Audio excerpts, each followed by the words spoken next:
ಒಳ್ಳೆ ನಿರ್ಧಾರ ತೆಗೆದುಕೊಂಡಾರ. ಈಗ ಮೊದಲು 56,000 ಮಂದಿನ ತುಂಬಿದ್ರಪ್ಪ ಅಂದ್ರೆ ಅವ್ರಿಗೂ ಹಗುರ ಆಗ್ತದೆ. 2022 ನಾವು ಸರಳವಾಗಿ ವಿದ್ಯಾರ್ಥಿಗಳು ಸಹಿತ ವಿಶ್ವಾಸ ತೆಗೆದುಕೊಳ್ಬೋದು.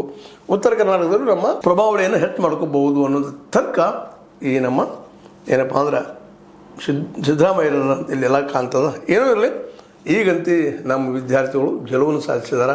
ಅವ್ರಿಗೊಂದು ಹಂತದವರೆಗೆ ಸಿಕ್ಕದ. ಬಟ್ ಇದು ಶಾಶ್ವತ ಅಲ್ಲ. ಯಾಕಂದರೆ ಇಲ್ಲಿ 7.5 ಲಕ್ಷ 8 ಲಕ್ಷ ತನಕ ಇಲ್ಲಿ ನಿರುದ್ಯೋಗಿಗಳಿದ್ದಾರೆ. ಅವ್ರಿಗೆಲ್ಲರಿಗೂ ಉದ್ಯೋಗ ಸಿಗಬೇಕಾಗ್ಯದ. ಇರೋ ಉದ್ಯೋಗ ಖಾಲಿ 2,82,000 ಸಮಥಿಂಗ್ ಇದ್ದಾರೆ. ಇನ್ನೂ 5 ಲಕ್ಷ ಜನ ಖಾಲಿ ಉಳಿದಿದ್ದಾರೆ. ಅವ್ರಿಗೆಲ್ಲ ಉದ್ಯೋಗ ಸಿಗುವಂಥದ್ದು ಏನು ಸಾಧ್ಯದ ಅದು ಸಿದ್ದರಾಮಯ್ಯ ವಿಚಾರ ಮಾಡಬೇಕಾಗಿದೆ, ಮಾಡಲೇಬೇಕಾದಂಥದ್ದು.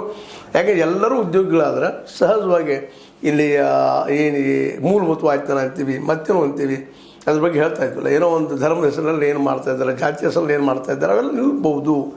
ಯಾಕೆ ಉದ್ಯೋಗ ಸಿಗ್ತದೆ, ಪಾಪ ಉದ್ಯೋಗದ ತೊಳಗ್ತಾನೆ ಮನುಷ್ಯ.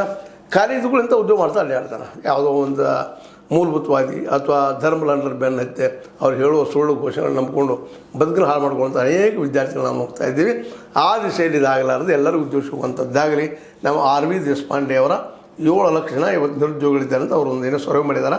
ಅಟ್ಲೀಸ್ಟ್ ಅವ್ರಿಗೆ ಅದರಲ್ಲಿ ಒಂದಿಷ್ಟು ಏನಪ್ಪ ಅಂತಂದ್ರೆ 50% ಅಂದರೆ 3-4 ಲಕ್ಷ ಜನಕ್ಕಾದರೂ ಇಲ್ಲಿ ಉದ್ಯೋಗ ಸಿಗೋಂಗಿಲ್ಲ. ಅಂದರೆ ಇವರು ಖಾಲಿ 2,82,000 ಅದ್ರ ಮ್ಯಾಲೂ ಇನ್ನೂ ಸ್ವಲ್ಪ ಆದಪ್ಪ ಅಂತಂದ್ರೆ ಸಹಜ ಯಾವುದೇ ಸರ್ಕಾರ ಬಂದರೂ ಅದಕ್ಕೆ ಈ ಒಂದು ಉದ್ಯೋಗ ಕೊಡಿಸ್ರಿ ಅನ್ನುವಂಥ ತಲೆಯನ್ನು ಕೆಲಸ ಬರಲಿಕ್ಕಿಲ್ಲ ಅಂತ ಹೇಳ್ತಾ, ಇದು ಯಾರಿಗೂ ಲಾಭ ಇಲ್ಲ, ವಿದ್ಯಾರ್ಥಿ ಲಾಭ ಆಗಿದೆ ಅನ್ನೋ ಒಂದು. ಎರಡನೇದಾದ್ರೂ ಲಾಭ ಪಡ್ಕೊಳ್ಳಿಕ್ಕೆ ಮುಂದಾಗಬಾರ್ದು ಯಾವುದೇ ವಿರೋಧ ಪಕ್ಷದಲ್ಲಿ, ಆಡಳಿತಾರೂಢ ಪಕ್ಷದಲ್ಲಿ.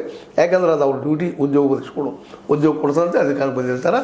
ಅದಕ್ಕೆ ಕೇಳಿಸೋಗಿ ವಿರೋಧ ಪಕ್ಷ ಇರ್ತದೆ ಅಂತ ಹೇಳ್ತಾ, ಇದು ನಿಮ್ಗೆ ಲೈಕ್ ಆಗ್ಬೋದು. ಲೈಕ್ ಮಾಡಿ, ಶೇರ್ ಮಾಡಿ, ಕಮೆಂಟ್ ಮಾಡಿ. ಜೊತೆ ನ್ಯೂಸ್ ಅರ್ಥಾತ್ ಸಿದ್ದರಾಮಯ್ಯ ಸತ್ಯ ಕೈಗೊಂಡು ವಂದನೆಗಳು.